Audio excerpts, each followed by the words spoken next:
tea na walang laman ng sikmura. Kasi magkakaroon ka ng reaction. Okay? Alam mo po yan because I am a tea lover than coffee lover. Tsaka po ako, isa sa kape. So, huwag po tayo mag-i-intake ng tsaa na walang laman ng sikmura natin. Kasi mataas ang percentage na magkakaroon tayo ng reaction. Okay? So, pwede po natin yung isabay sa mga pagkain natin. Kadalasan po, napapansin nyo sa mga movie na madalas tsaa ang kanilang iniinom after or kasabay nilang kumakain. Okay? So, that will be the thing. Sir Bob, ano po ba ang mga ingredients nito? Number 1, we have the spica bromelain. Ito pong spica bromelain, ito po ay particular na ginagamit in Chinese and European medicine. Ang proponents claim na is rich po siya ng antioxidant, inflammation, immunity, promotes healing, fights infection, and support liver function. So may spica bromelain po yan.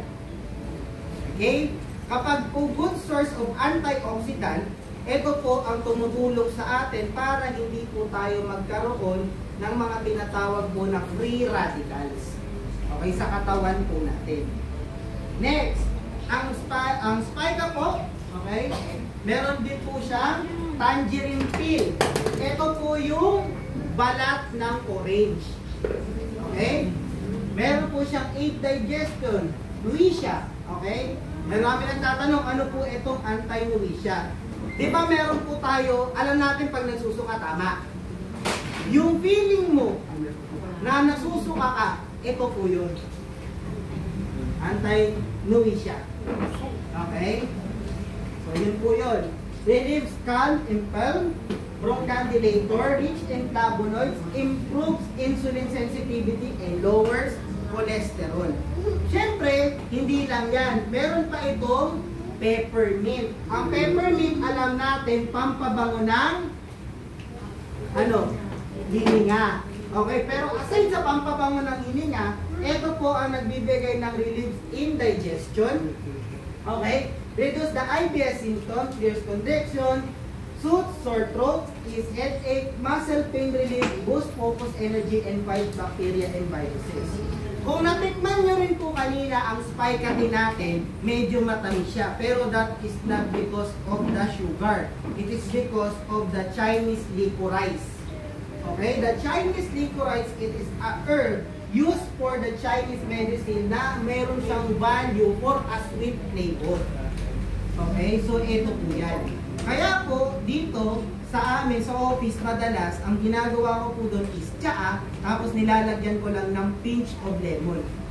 So, maganda po ito para sa may mga ubo-ubo, okay? Kasi po, nakaka-relieve ng cough. Okay? So, that will be the thing. Next, ano po ang sumunod natin? Ang ating pong Ganoderma, nilagay din natin sa foods. Alam ko po, alam nyo na to, ito yung mga cakes natin. Ito yung tatlo na yan. We have the Lychee pineapple cake, coffee pine cake, and the cocoa pine cake. Okay, so yan po. So kung magtatanong kayo, wala po akong nadalang sampling. Okay? Wala po akong sampling. Yan. Kasi po kanina pa may lion's mane, may spica, tapos meron na yung reishi mushroom powder. Puro beverage. So wala po akong pambarat. Bada na po kayo pambarat. Okay? So that will be the thing. Next part po natin. Aside from the Ganoderma, meron din tayong tinatawag na, ano pa yung sumunod natin na ingredients na good for the people. Spirulina. Yan, the spirulina. The spirulina po, it is what we call the blue-green algae. Okay, in Tagalog, we know it as lumot. Lumot po. Okay, a blue-green algae. Pero napakaganda po ng spirulina. It is because the spirulina, it is considered as superfood. Kino-consider kasi ang spirulina as the oldest life form in Earth. And in fact, if you are taking the spirulina, ito po ay good source of protein.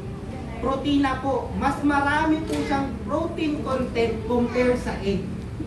Okay? Kaya importante po to intake the spirulina. Plus, spirulina, it is good source of chlorophyll.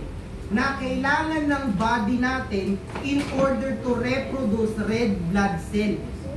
Okay? So ngayon, aside dun sa sinabi ko, ito yung mga nutrients na meron siya. Protein, 60 to 70%. Vitamins, rich in vitamin B.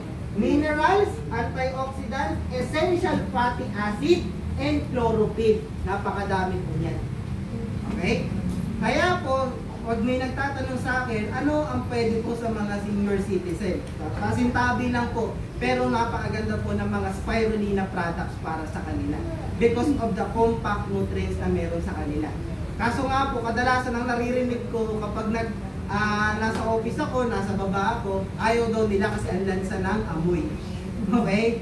But that will be good thing. Paalala ko po sa inyo, what is bad on your mouth will be beneficial on your stomach. Okay? Alam niyo yun, basta masama sa panlasa ninyo, hindi nyo makain. Good po sa stomach. For example, ang palaya, okra, saluyot. Okay? Tanong ko nga sa mga bata o mga anak ninyo, sino dito yung napapakain nyo ng okra yung in-steam? Eh, ang palaya, wala. Okay? So that will be a good source ng vitamins na beneficial on your tummy. Okay? Ngayon, ano yung products na ginawa ni DXM na may spirulina? Meron nila na pinrases at kinultivate. By the way po, kapag sinabi po natin lumot, ang lumot po natin or spirulina, hina-harvest po sa farm ha. Hindi po yan basta may tumubo sa pader, yun na yun. Okay? Hindi po ganon.